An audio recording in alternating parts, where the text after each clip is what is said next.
नमस्कार, मैं परिमल कुमार और आज हमारे साथ बहुत ख़ास मेहमान हैं जिन्होंने भारतीय क्रिकेट टीम की तरफ से खेला भी है, सिलेक्शन कमेटी में भी रहे हैं, कोचिंग भी दे रहे हैं। तो बहुत बहुत स्वागत है शरणदीप सर आपका। शरणदीप सिंह हमारे साथ हैं। सर, हम ये समझना चाहते हैं कि अगर कोई बच्चा क्रिकेट में करियर बनाना चाहे, किस उम्र से शुरुआत करनी चाहिए और किस तरीके से पेरेंट्स को सपोर्ट करना चाहिए? देखिए, पहले तो बहुत बहुत शुक्रिया मुझे अपने शो पे लेने के लिए और काफ़ी कुछ आपके शो के बारे में सुनने में आ रहा है, चीज़ें आपके लिए देख रहा हूँ कैसे आप सिर्फ स्पोर्ट्स नहीं अलग अलग और भी विषयों पे चर्चा करते हैं, उसको एक्सप्लोर करते हैं कैसे कैसे हमारी ज़िंदगी की और ज़रूरतें भी हैं। और जहाँ तक क्रिकेट की हम बात की जाती है कि जिस तरह से देखा जाता है कि एक बच्चे की ना अपनी ग्रोथ होती है। कुछ बच्चे होते हैं कि 6-7 साल की उम्र में ही उनमें 10 या 11 साल बच्चे जैसी एक चुस्ती फुर्ती होती है, माइंड बहुत तेज़ होता है उनका। क्यों? क्योंकि आजकल अब हम देखेंगे कि टीवी बहुत ज़्यादा स्पोर्ट्स चलता है, क्रिकेट हर जगह चलना शुरू कर देता है। आईपीएल एक इतना बड़ा ब्रांड बन चुका है दुनिया में कि हर बच्चा उसको देख के कहता है कि नहीं यार मुझे भी ऐसा खिलाड़ी बनना है, क्रिकेट बनना है। मेरा बच्चा भी कई लोगों की कॉपी करता है घर में बैठे बैठे कि मैं इसकी तरह करूँगा। नहीं, वो चलता रहता है बिल्कुल वो, और होता भी है। इसलिए कहते हैं कि उनकी ग्रोथ बहुत जल्दी हो जाती है। तो फिर जब ऐसे बच्चे 7-8 साल की उम्र में आते हैं फिर हम उनको छोटे ग्रुप्स में डालते हैं कि नहीं, पहले 1-2 साल उनकी जो फिजिकल जो डिमांड्स होती हैं बॉडी की, जो एक होता है ना स्ट्रांग होना होता है कि आपके टांगों में जाना नहीं चाहिए, कंधों में जाना नहीं चाहिए, फिर आप गेंदबाजी कर सकते हैं, आपकी रिस्ट मजबूत होनी चाहिए कि आप बल्ला अच्छी तरह पकड़ सकते हैं। क्योंकि कहने को तो आप आते हैं कि नहीं जी, हमारे पेरेंट्स बात करते हैं हमसे कि हमारा बच्चा जी सहवाग का बहुत बड़ा फ़ैन है, तो उस तरह से वो मारना चाहता है, बट सहवाग के लिए तरह खेलने के लिए वैसी ताकत भी आप में चाहिए। तो 1-2 साल उनकी फिटनेस पे काम किया जाता है। जब वो फिजिकल फिट होते हैं, स्ट्रांग होते हैं, फिर स्लोली स्लोली उनको हम नेट्स में डालना शुरू करते हैं। पहले हम उनको टेनिस बॉल के साथ क्रिकेट खिलाते हैं कि आइए अपना फ्लो दिखाइए, अपने आप में ताकत लेके। आपके जो मसल जो होते हैं, जो इतने सालों से स्पोर्ट्स पर्सन के जो खुले नहीं होते हैं, कई होते हैं ना कि ऐसे जकड़े रहते हैं, फिर वो ऐसे हो जाते हैं बाद में स्पोर्ट्स पर्सन। वो होता है कि पहले आपकी फिजिकल जो होती है मसल्स होते हैं उन पर काम किया जाता है, फिर जब डेवलप होना शुरू हो जाते हैं मसल, फिर प्रॉपर आप क्रिकेटिंग स्किल पे काम करते हैं। तो नॉर्मली 7-8 साल का बच्चा आना शुरू हो जाता है। पहले एक टाइम पे था, अगर मैं अपनी बात करूं तो मैंने तो 12-13 साल में शुरू की थी लेकिन तब क्रिकेट उतनी नहीं थी, सोशल मीडिया नहीं था, हम मैचेस उतने नहीं देखते थे। बट आज तो अगर आप टीवी ऑन करो, टीवी नहीं करो, तो आपके पास ऐप्स हैं इतने सारे। जियो ऐप आप खोलिए, विंबलडन आप देख सकते हैं, क्रिकेट आप देख सकते हैं, और ओलंपिक्स चल रहा है, ओलंपिक्स देख सकते हैं। तो काफ़ी स्पोर्ट्स अब आपके हाथ में ही, आपको टीवी की भी ज़रूरत नहीं है, फ़ोन ऑन कीजिए और आप ये चीज़ें देख सकते हैं। तो वहाँ से वो चीज़ें बहुत सारा देखना शुरू करते हैं। लेकिन फिर क्या होता है कि उससे हम उनसे बात करना शुरू कर देंगे, एक खिलाड़ी की स्ट्रेंथ क्या है, ताकत क्या है, कितनी जल्दी ये चीज़ों को अडॉप्ट कर सकता है। वो जितनी जल्दी अडॉप्ट करना शुरू कर देता है, फिर हमारे जो जूनियर कोचेज़ होते हैं जिसमें बच्चों को लगाते हैं, फिर हर वीक उनके साथ हम मीटिंग की जाती है। फिर हम उनके पेरेंट्स को बुलाते हैं, फिर उनके पेरेंट्स के साथ मीटिंग की जाती है। फिर हम पहले हम बच्चों को ये देखते हैं कि आपके घर का माहौल कैसा है, आप कितने अच्छी तरह से बच्चे को टेक केयर कर सकते हैं। कभी होते हैं कुछ बच्चे एक उतने अच्छी फैमिली से नहीं होते, उतना अफोर्ड नहीं कर सकते हैं, क्योंकि इक्विपमेंट्स बड़े महंगे होते हैं, फिर कपड़े बड़े महंगे होते हैं, जूते बड़े महंगे होते हैं। क्योंकि स्पोर्ट्स पर्सन को सबसे ज़रूरी चीज़ तो जूते अच्छे चाहिए। अगर ऐसे जूते नहीं है तो आपके पैर ख़राब हो सकते हैं। तो फिर वो हमसे पूछते हैं कहाँ, फिर आप कहाँ रहते हैं, कितनी दूर रहते हैं, कितनी जल्दी आप पहुँच सकते हैं। ऐसा नहीं कि ईस्ट दिल्ली का लड़का अगर साउथ दिल्ली में प्रैक्टिस करना चाह रहा हो, तो फिर वो जो ड्यूरेशन होता है टाइम का, वो बड़ा लंबा हो जाता है। मदर फादर दोनों वर्किंग है, बच्चा पढ़ाई लिखाई भी है और हर चीज़, वही कह रहा हूँ, पढ़ाई लिखाई तो है ही है। फिर आप स्कूल से 1-2 बजे घर वापस आएंगे, फिर आपको थोड़ा आराम चाहिए, फिर आप 5 बजे अगर आपको 1 घंटे का सफ़र तय करना है, फिर मदर नहीं तो फादर में से किसी ना किसी को तो होगा कि भाई वो उनको साथ लेके जाएं, फिर साथ वापस लेके आएँ। तो ये चीज़ें बहुत अकाउंटेबिलिटी में आती हैं। सारी चीज़ें पूछने के बाद फिर हम उनको सजेस्ट करते हैं कि नहीं, आप इस अकेडमीज़ में जाके करें, वहाँ भी हमारी अकेडमीज़ है, वहाँ जाके आप प्रैक्टिस कर सकते हैं जो आपको पास में पड़ती हैं। और फिर वो कोचेज़ उनके ऊपर ध्यान देते हैं कि हाँ यार, बच्चे की कितनी स्ट्रेंथ है, कितनी जल्दी वो चीज़ों को अडॉप्ट कर रहा है। तो जैसे जैसे वो चीज़ें अडॉप्ट करना शुरू कर देता है, उसकी ग्रोथ होनी शुरू होती है, फिर उसके ऊपर ज़्यादा ध्यान दिया जाता है। स्कूल में भी क्या ऐसी फैसिलिटीज़ होती? कई सारे स्कूल में है कि स्कूल के जरिए भी खेल के आगे बढ़ा जा सकता है अगर इस तरह की कोचिंग ले ले और इस तरह का टेम्परामेंट है खेलने का। नहीं, बिल्कुल ले लिए। देखिए जी, मैं शिखर धवन के साथ जुड़ा हूँ, उनकी शिखर धवन फाउंडेशन है, धवन फाउंडेशन है, धवन स्पोर्ट्स है, फिर पुश स्पोर्ट्स है, हमारे साथ जुड़े हैं। पुरु सिंह हैं जो कोचेज़ हैं, जो सारा काम करते हैं, क्रिकेटिंग के साथ देखते हैं। स्कूल्स में हम कोचेज़ हम अपने देते हैं, वहाँ पे अच्छी प्रॉपर कोचिंग्स होती है। उनको बच्चों को बताया जाता है कि भाई हाँ, स्कूल क्रिकेट से भी यहाँ भी आप खेल के आगे निकल सकते हैं। क्योंकि एक समय पे स्कूल क्रिकेट और कॉलेज क्रिकेट से ही प्लेयर रणजी ट्रॉफी की टीमें बनती थी। लेकिन अगर आप स्कूल क्रिकेट खेलना शुरू करते हैं तो फिर आप में क्या है कि एक एजुकेशन भी आपकी ख़राब नहीं होती है और आपको वहीं के वहीं खेलने को भी मिल जाता है। तो 2 चीज़ें आपकी एक साथ हो जाती हैं।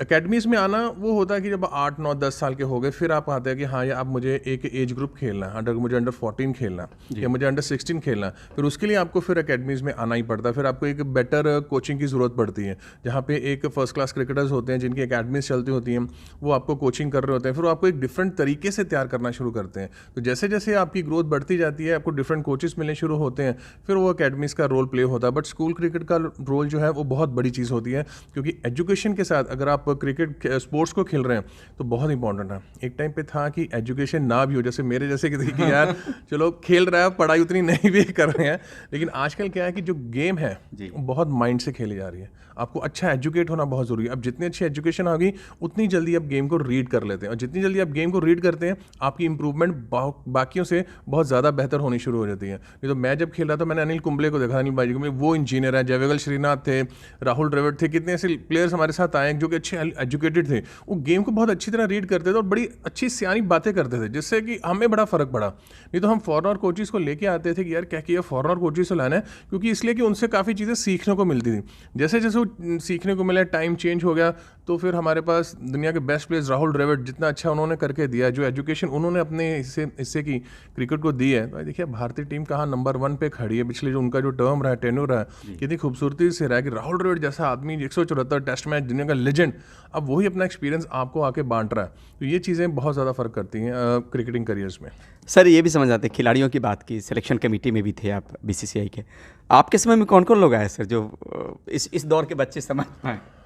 हमारे दौर पे अभी जो खेल रहे हैं ज़्यादातर सारे थे, जसप्रीत बुमराह, हार्दिक पांड्या, शुभमन गिल, ऋषभ पंत थे, Prithvi Shaw, one of the most finest talents we have, उतना अच्छा नहीं कर पा रहा, बट वो बच्चा है जिसमें टैलेंट है ऊपर, अच्छा लंबा क्रिकेट खेलने का। Then Kuldeep Yadav comes in, Yuzvendra Chahal comes in. तो अभी के जो आप कह सकते हैं सारे खिलाड़ी, उनमें से ज़्यादातर वो हमारे सिलेक्शन टाइम पे ही पिक किए गए हैं, बट अच्छा कर रहे थे तो पिक होता है। और कभी ऐसा नहीं कि कोई अच्छा खिलाड़ी मतलब कि हमने नहीं पिक किया हो, क्योंकि सिलेक्शन क्या होता है कि हर खिलाड़ी चाहता है कि मुझे मौका नहीं मिला, मुझे खेलने को मिला।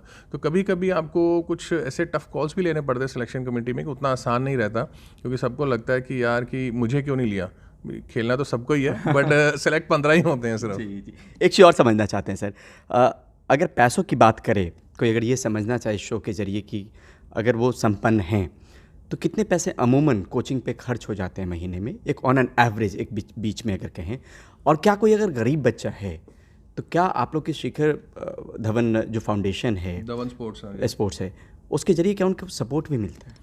नहीं, बिल्कुल मिलता है। देखिए धवन स्पोर्ट्स है, पुश स्पोर्ट्स है, पूरू सिंह, जैसे हम बात की कि कुछ ऐसे लड़के हैं, खाली लड़के नहीं, लड़कियां भी हमारे पास आती हैं, लड़कियां कोचेज़ भी हमने रखी हुई हैं जो कि फर्स्ट क्लास खेली होती हैं, वो आके कोचेज़ वहाँ पे करती हैं, कि जो अगर अच्छी फैमिली से नहीं है और बच्चा बड़ा अच्छा टैलेंटेड है, तो सिर्फ पैसे की वजह से उनको नहीं छोड़ना। क्योंकि पहले हमारा एजेंडा साफ रहा था कि अगर हम काम कर रहे हैं, आपके साथ जुड़े हैं, शिखर के साथ, पुरू के साथ, तो भाई ये पैसा एजेंडा नहीं होना चाहिए। अगर आप अच्छा कर रहे हो तो फिर आने वाले टाइम में ठीक है, जैसे आप ग्रोथ करते हो, मनी भी ज़रूरी है, क्योंकि फिर आपको मेंटेनेंस भी करनी है, विक्टिम भी चलानी है, फिर आपको रेंट आउट्स भी पे करने हैं, जो कोचेज़ रखे उनको सैलरीज भी तो देनी होती है। बट हमने बहुत रीजनल प्राइस रखे होते हैं कि हाँ भी इतना पर मंथ होता है कि हर बच्चा अफोर्ड कर सकता है। जहाँ आप कहते हैं कि कुछ अच्छे फैमिली से बच्चे आते हैं जो ज़्यादा अफोर्ड कर सकते हैं, जो पर्सनल सेशंस की बात करते हैं, पर्सनल सेशन भी हम तभी बात करते हैं कि अगर ज़रूरत होती है तो, नहीं तो हम यही कोशिश करते हैं कि हर बच्चे को टीम के साथ ही खेलना चाहिए, ज़रूरी है, बहुत ज़रूरी है, क्योंकि वो चीज़ उसको समझनी ज़रूरी है। ऐसा नहीं होना चाहिए कि कुछ अलग प्रैक्टिस कर रहा है। हाँ, जब बच्चा अच्छा निकलता है, अंडर 16 खेलता है, तो उसको डेफिनेटली थोड़ा एक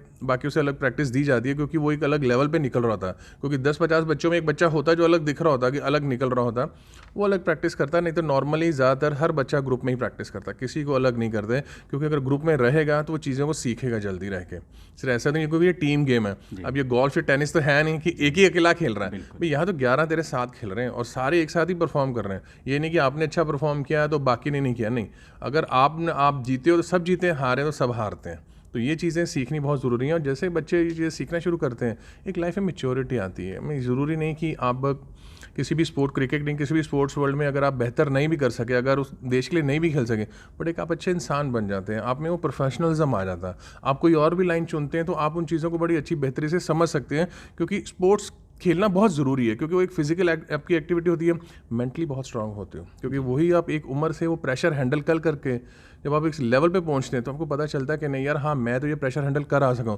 अब मैं रियल लाइफ में, अब ज़िंदगी के अलग प्रेशर आ गया, स्पोर्ट्स में नहीं है, नौकरी करनी है भाई, घर तो चलाना ही है, काम तो करना ही है। तो वो चीज़ें जैसे जैसे खिलाड़ी अगर अंडर 17 अंडर 19 तक हमें लगता है कि नहीं खेल पा रहा, तो हम उनसे बात भी करना शुरू करते हैं कि भी हमें लग रहा है, पेरेंट्स को बुला के पेरेंट्स पूछते हैं कि भी नहीं यार, अब तो ये कॉलेज ख़त्म हो चुका है, अब इसे जॉब देखनी है, लेकिन ये कह रहा है मुझे क्रिकेट ही फॉलो करना है, पैशन ही फॉलो करना है। फिर उससे वही बात होती है कि पैशन ज़रूर फॉलो करना है, बट उसके साथ दूसरी चीज़ों पे भी ध्यान देना चाहिए कि अगर भगवान ना करे, अगर उस लेवल पर हम नहीं पहुँच सकें, तो ये ना होना सके कि फिर माँ बाप के सिर पर और जिम्मेदारियाँ बढ़ जाती हैं। क्योंकि एक एज के बाद हर पेरेंट्स का ये होता है कि नहीं यार, बच्चे कुछ कर जाए, सेटल हो जाए, अपने पैरों पे खड़े हैं, तो वो चीज़ें ज़रूरी हैं। तो वो सिर्फ ऐसा नहीं कि भी नहीं हमारे पास आ रहा तो हमें नेट चलाना ही चलाना, नहीं भाई, हम जिंदगियां बनाने के लिए बैठे हैं। अगर ऊपर वाले ने वो बरकत बख्शी है मुझे कि हाँ मैं खेला हूँ तो ये चीज़ें चला सकता हूँ, तो वो एक्सपीरियंस अब उनको देना भी चाहिए। और उसके बाद भी नहीं होता तो बिल्कुल ठीक है, आप डिफरेंट लाइन भी चुन सकते हैं, क्या पता ऊपर वाले ने वहीं कुछ बेहतर लिखा हो आपके लिए। जी,